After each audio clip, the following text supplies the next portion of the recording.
Hey YouTube, Tom Houston with Tom Houston Photography here, and in this video I'm going to be re-reviewing my Nikon D600 full frame digital SLR camera because the last review I did of it was just the initial review after using it a couple of times. However, now that I've used it quite a bit and taken it on my trip with me to Southeast Asia, I feel I can give a better overall review of the camera.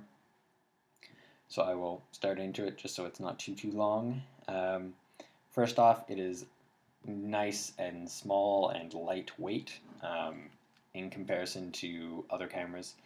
During my travels in Southeast Asia, I was using a other photographer's D3S and the 7200 VR2, just trying it out on a beach, and it was ridiculously heavy and ridiculously large, and that would not be something I would want to be trekking around with. So the D600 is a great camera just to be able to walk around and have a light body in comparison to the D800 or the D4.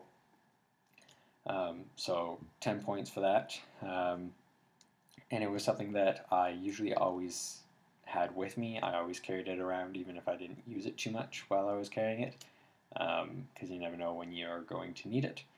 And it wasn't something that I was coursing under my breath carrying it around. It was actually not too bad to just carry in my backpack or actually hold it, which brings me to my next point. It has great ergonomics.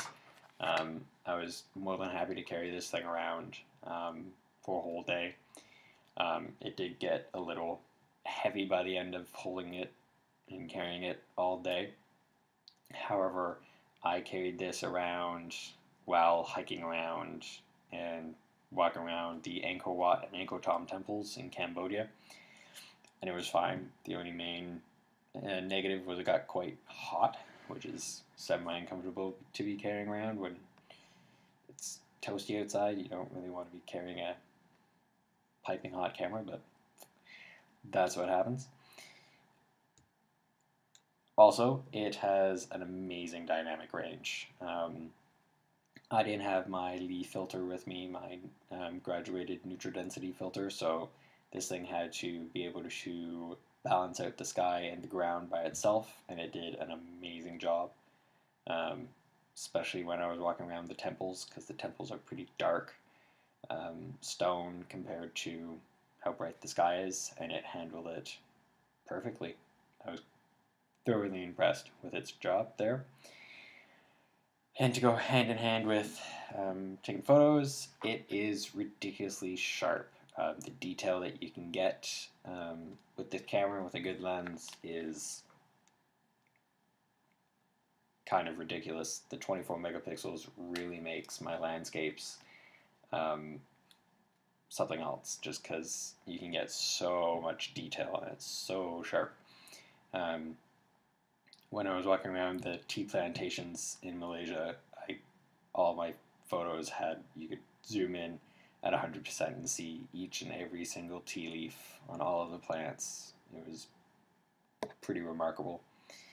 And to go hand in hand with that, when you upgrade to full frame, if any of you are thinking of doing that, your file sizes are much, much, much larger. So the file size with this camera range from with my lenses from 24-ish megabytes to about 33 megabytes. So what I had to do was I invested in more memory cards. I used the SanDisk Extreme Pro 16 gig cards.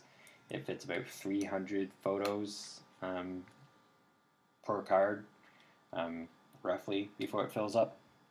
So I have now 5 16 gig cards, just in case I ever have to travel and I can't dump my photos off as I go. So if you're thinking of upgrading to the D600, keep in mind that you might have to buy a couple more memory cards, depending on what you have already. The good thing about that, however, is that I found that I have cut down on the number of photos I take when I go out. So instead of taking like 1,000 photos when I go someplace, I take less, which is a good thing because I find that it's cuts down on editing and going through your photos and how much space they take up. That's always a good thing. I tried out the video feature of this camera a little more, and it worked really, really well. I was videotaping some local kids I met at a waterfall, like swinging off vines into the river. It was a really crazy experience to run into when you were hiking. However, it was pretty fun, and the locals were having a blast. So that was interesting to use a video feature for. And also I use the time-lapse feature a lot, which is amazing. I haven't really spent time into figuring out how to not have the video flicker a little bit. I'm not sure if it's shutter speed or what, but I will look into that more before I keep doing it. The other thing I loved about the camera, especially when I was traveling around Southeast Asia, is it's tough, it's durable, it's amazing build quality. So when I was traveling around and hiking with it in jungles and in the rain and in the dust and the mud and you name it, the humidity, the heat, I didn't worry about it. I knew it could handle it, and it was nice to not have to worry about that. So that was a nice bonus. The one negative thing I have to say about the camera that I wasn't too thrilled about that happened was I only brought one lens with me to Southeast Asia, and that was the 16 to 35 millimeter wide angle lens. And I didn't take it off my camera because I didn't need to. I only had one lens, and I got dust spots on my sensor, which means that my camera did have the super oil problem and splattered oil inside my camera onto my sensor. I just cleaned it when I got home. However, it was a pain in the backside to edit out all of the oil spots out of all of my photos as I went through the trip. And I believe that part of this was due to the fact that I hit the 4,000 photo mark while I was in Malaysia. And also, I'm assuming, just speculation here, that the heat there probably made the oil more fluid or less viscous, and therefore probably would fly off the shutter mechanism more readily, easier than in Canada. So part of it was the heat, I'm guessing, but that shouldn't be a factor. So I just came back and got it cleaned, and it's fine now. However, it was a bit of a pain and a little worrisome that that happened. However, it's not a big deal, and the fact that it's an amazing camera does outweigh the fact that you might get some oil on your sensor and might have to clean it. So all in all, the D600 is a phenomenal camera. I highly recommend it. Personally, for me, I don't need the D800. It's a brick.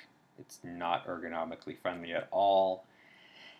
And the D4 would be fun, but I don't need a really super fast frames per second or a body that size. So really the D600 is the best camera that I could get from what I do.